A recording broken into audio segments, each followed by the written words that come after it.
School of ত্রিপলির পক্ষ থেকে আপনাদের সবাইকে স্বাগতম। আজ আমরা এই চিত্রটার একটা জিরো সিকোয়েন্স ডায়াগ্রাম অঙ্কন করা দেখব। জিরো সিকোয়েন্স ডায়াগ্রাম অঙ্কন করার জন্য সর্বপ্রথম আমাদের একটা রেফারেন্স বাস অঙ্কন করে নিতে হবে। তো এটাকে আমরা একটা রেফারেন্স বাস মনে করলাম। এখন এই রেফারেন্স বাসের সাপেক্ষে আমাদের জিরো সিকোয়েন্সটা অঙ্কন করতে হবে। এখানে যে সিম্বলগুলো দেওয়া থাকবে সিম্বলগুলোর সাপেক্ষে।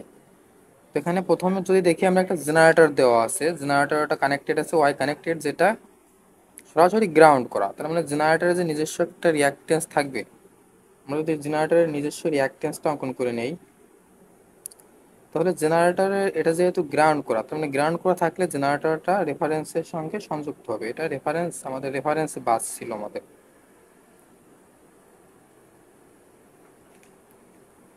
এখন যদি আমরা এই ট্রান্সফরমারটার দিকে লক্ষ্য করি, এই ট্রান্সফরমারের একটা নিজস্ব রিয়াক্টেন্স আছে, এটা ট্রান্সফরমার নিজস্ব রিয়াক্টেন্স। এবং বলেছিলাম যে ট্রান্সফরমার দুটো সুইচ থাকবে, এটা মনে করলাম সেকেন্ডারি সুইচ এবং এটা মনে করলাম প্রাইমারি সুইচ।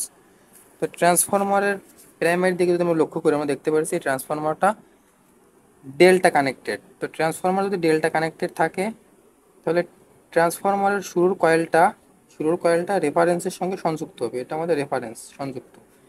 এবং যে সুইচটা আছে সেকেন্ডারিতে দেখছি ওয়াই কানেক্টেড, যেটা গ্রাউন্ড করা।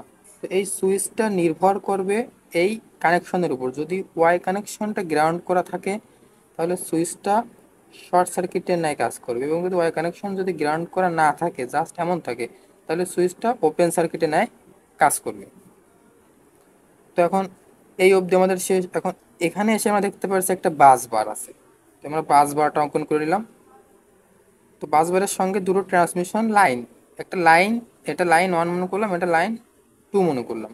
তো লাইনের এটা যে রিয়াক্টেন্সটা আমরা অঙ্কন করে নেব, এটা ওয়ানের জন্য। এবং এটা লাইন টুর যে নিজস্ব রিয়াক্টেন্স, এটা টু। এটাও শেষ প্রান্ত অন্য একটি বাসের সঙ্গে কানেক্টেড। এখন এখানে দেখতে পাচ্ছি আমরা আরেকটি ট্রান্সফরমার আছে। তো ট্রান্সফরমারের জন্য আমরা একটা রিয়াক্টেন্স অঙ্কন করে নেব সর্বপ্রথম। এবং বলছিলাম যে দুটো সুইচ রাখতে হবে আমাদের, প্রাইমারি একটা সুইচ, সেকেন্ডারি একটা সুইচ। তো এটা আমাদের প্রাইমারি সুইচ, এটা সেকেন্ডারি সুইচ।